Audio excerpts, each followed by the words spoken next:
Aujourd'hui, comme vous le savez, nous sommes réunis pour la 3e édition du Forum Les Panafricaines, ici à Casablanca, en terre marocaine. Alors, le thème de cette année qui a été choisi par l'ensemble des Panafricaines est l'urgence climatique. C'est un thème qui a été choisi suivant un vote. Le forum, en fait, ne fait que lancer et ouvrir une année de mobilisation de toutes ces femmes, chacune dans son pays et à travers des actions communes pour justement agir et informer, sensibiliser les pouvoirs publics et les gouvernements sur l'urgence climatique. Ok, et est-ce que vous pensez qu'il y aura une suite après ce forum ? Alors, pendant la conférence de presse, nous avons justement détaillé toutes les actions parce que les Panafricaines, ce n'est pas seulement le forum qui se tient ici à Casablanca, c'est surtout les actions qui sont portées tout au long de l'année. Et c'est ça le but, c'est ce réseau et surtout pour permettre à ces femmes d'agir tout au long de l'année sur la problématique qui a été choisie.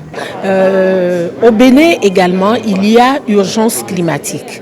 Parce que c'est vrai que nous sommes un pays côtier, un pays forestier, mais nous avons remarqué les glissements de saison. Nous avons remarqué que les saisons sèches deviennent beaucoup trop sèches et les saisons pluvieuses beaucoup trop pluvieuses. Il y a l'inondation désormais au Bénin et c'est du nord jusqu'au sud. Surtout que nous sommes au bord du fleuve, surtout que nous sommes au bord de l'océan Atlantique. Tout ce qui vient du Sahel comme pluie passe par le Bénin, irrigue le Bénin, inonde le Bénin pour aller dans l'océan. Donc il y a des techniques qui ont été préservées par nos ancêtres, qui ont été conçues par nos ancêtres, préservées par nos ancêtres dont nous sommes désormais des héréditaires. Et je crois que ce sont ces choses-là que nous devons dorénavant mettre à l'avance, les forêts sacrées, les fleuves sacrés, les rivières sacrées.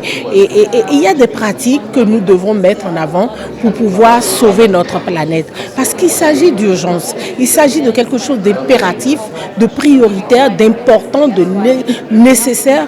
Et nous devons aller au secours de la planète. C'est une nécessité qui s'impose à nous.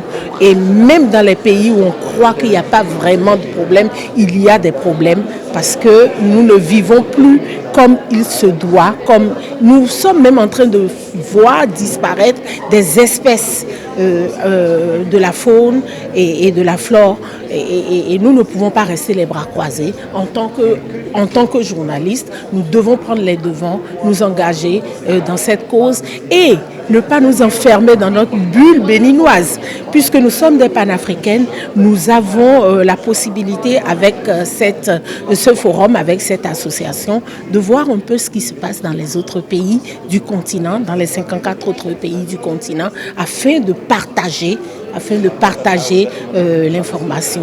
Je pense que ce rassemblement est déjà une très bonne initiative. D'avoir des femmes journalistes parce que c'est leur métier, mais des femmes aussi qui peuvent mettre leur sensibilité de femmes au service des questions aussi importantes que l'urgence climatique. L'année dernière, déjà, nous parlions de migration. Donc, pour moi, je pense qu'il est important parce que la femme, elle a une manière particulière d'aborder ces questions parce qu'elle les vit au quotidien du fait de son statut de femme, peut-être aussi du fait de sa relation avec les différents maillons de la société qui souffrent le plus de ces effets de changement climatique. Donc, être ici pour nous est important d'abord parce qu'il y a cet échange d'expérience. On a suivi tout à l'heure une panafricaine du Bénin, avant elle une panafricaine d'un autre pays africain pour se dire voilà, si ça se passe comme ça dans ce pays, qu'est-ce que moi je peux apporter chez moi en termes de sensibilisation et pourquoi pas envisager peut-être des échanges de programmes qui pourraient davantage édifier nos auditeurs et nos téléspectateurs.